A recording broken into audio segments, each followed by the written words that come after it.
Welcome to the Marketing Growth Podcast. I'm your host, Shane Barker. In this episode, I'm going to talk with Saul Fleischman from RiteKit about his professional journey and discuss the importance of hashtag marketing. Today is going to pick up the conversation right where we left off. Awesome, you guys. So let's talk about this a little bit. I want to talk about like hashtag marketing strategies and maybe some real world examples. I know you kind of touched on it earlier, like people that are doing really well with it obviously don't want to tell everybody, right? Because it's like their secret sauce. So I don't know if we'll be able to get into the secret sauce, but let's talk about that. What would be like a secret recipe? Is there any kind of is there anything you've seen over the 9 years that you guys have had these SaaS products, like any successful hashtag strategies? Like, are there any like secret recipes or anything like that? I mean, other than the fact, it sounds like the tool's really easy to use. Like the secret sauce would be to right click, right? To get the software and right click. But is there anything else that you've seen that like people, like a secret recipe or something you've noticed from all the clients that you've worked with, something that maybe some like one or two things that people could do to be more successful? Sure. So hashtags are not enough. Hashtags are an element of social media optimization. So what we've done is looked at what are all the things that could be optimized and what of those things could be generated or automated. For example, I would say that people talk about social media going down. Some people say this. I don't think so. I think the value of social media totality remains high. It's something we didn't have as kids, is the ability to build an audience based on what we share. We'll go back to that. All right. Building an audience based on what you share consistently, then getting them to look at your stuff and them getting to know you and engaging that way. And I'd say that the value of social media remains really high. The value of posts out there grows every day. So you need to stand out. So your tweet that is basically text and a URL and an image preview. Let's imagine a tweet, right? If you're sharing a blog post, there's what? The text is the page title. It's in the HTML. And then there's the URL. That's the link to the blog post. And there's either you attached an image or more commonly you didn't. So there's an image preview that'll show. And this is what people will see in Twitter. That's a plain vanilla post. Okay. So if you're going to add emoji, you're using an emoji keyboard, takes several steps to find what you want. This is wasted time when you can just have our, like with RiteBoost or RiteForge, it'll just look into the text and just give you your emoji if you want emoji. There's another thing where let's think of call to action, the term CTA. So I ask you to picture that tweet that I described where there's the text, which is the page title, the URL, and the image preview. And I ask you, Shane, what is the inherent call to action in that tweet? I don't think there is. It doesn't know we have a call to action. I mean, the call to action, what should we be doing? We should be telling them to click on the link or engaging them somehow to want them to inquire further. So the text is the page title, right? And the URL takes them to that page. So it's basically, we're saying, if you want this, click there. Go here. Is it not? Yeah. So like any good piece of content that has a CTA, it has exactly one CTA. Yeah. It's click the link, is it not? Yeah, for sure. It is. Right. So here's the thing. Either what I see a lot of companies doing, which is unfortunate, is what I call the screaming memes. They're sharing nothing but their own content because their understanding is someone's looking at this tweet, and if my one call to action takes them off of me, if it goes to someone else's blog, the connection with me is broken. Okay. But then remember I said that thing, I said, we'll go back to this, how you are what you tweet, right? You are what you share, the collective body of what you're sharing on, right? So you can build an audience based on what you share. But here's my problem with you. Yeah. Soon you'll be inspired. You're going to build your own software as a service tools.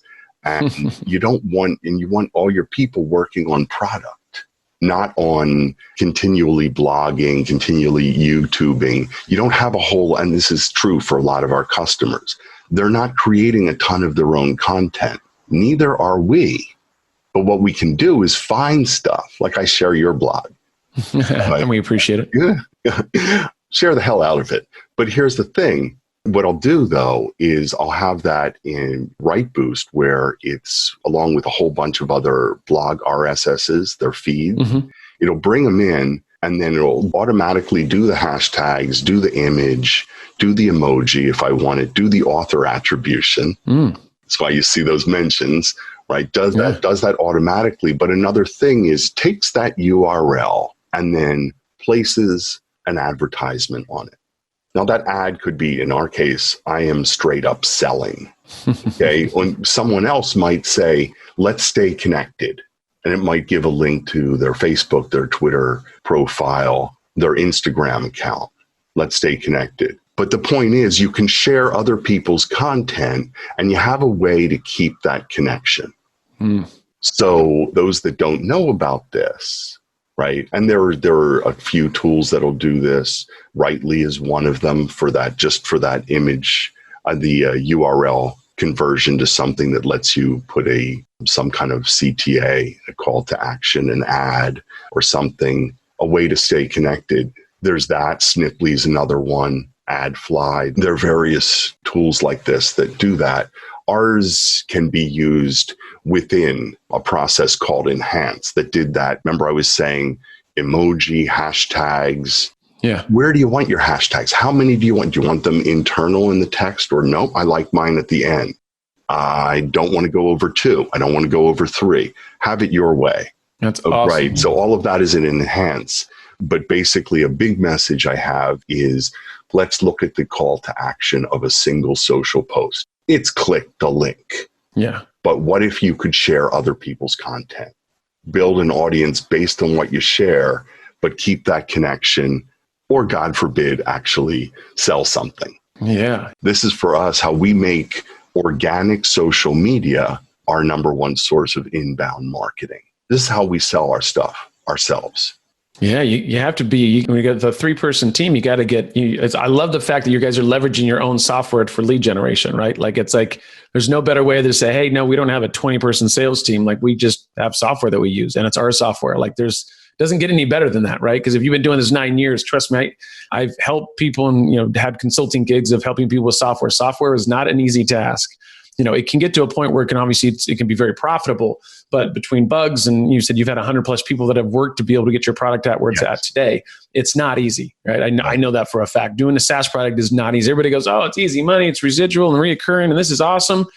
Yeah, that's year 12, by the way. Well, not really, but it's for maybe a few years, but it's not easy to do. So in regards to obviously the analytics and things that you guys have seen and companies you guys have worked with and been on podcasts and speaking, all the fun stuff, can you think of maybe 1 or 2 companies that you think are doing an awesome job when it comes to their hashtag marketing? Like, is there anybody that you look at, you go, they get it? Like, whether they're using your tool or not, is it like, I can just tell by the way they're picking stuff and the way that they're doing things, they're doing an awesome job? Hashtags kind of over it with so like a company that, remember I was talking about, it's an element of social media optimization. So I was impressed, for example, with Tint and what they would do. And there was another one, I think it's called MeUndies. Ah, yes. You know MeUndies? Yeah, because it's like the underwear company. This is an underwear company where they would show people submitted user-generated content. Yeah, UGC. Right? Yeah. For like, this is us in our undies. And never mind that they're all really attractive people. Yeah. But I thought, I loved what they did. And I thought, what is the RiteKit version of this? And so what I figured out is set some talk walker alerts for free for when people are talking about our products. We have one of our things with RiteForge, you can just highlight text and then generate a image, something like a Canva or a Pablo text image. And it says who the author is, all that's in there. It's got your logo, not ours. So we could do these things. And this would be also good for Instagram and Pinterest as well, the visual content networks and social networks. And so we'll mix in stuff that customers, bloggers have said about us. So this has been really powerful. And then people say, you do these things and they look different colors. We pioneered background animations in these text images, something that nothing else does. And instead of spending 6 minutes to do a Pablo, one of those is about 2 seconds because it's all templated. So this is really useful. And I got that from companies. Tint was one. The better one was MeUndies. I remember that it's still around. They had a big influencer campaign. Once again, the UGC, the user generated content. And once again, I do agree with you. I felt like everybody that sent something in was like a model or something. Like, I don't know if that's what I look like in my underwear, but I get your point. If I sent mine in, they'd probably be like, okay, so what are we going to do? Give that guy like a free pair of underwear, but don't send any more of those pictures in, please. Keep those to yourself. All right, cool. So are there any other case studies? Like I said, I know there's, you said a lot of the most, probably one of the nicest things people have ever said to you is like, hey, we love your tool, but we're not going to tell anybody because we love your tool.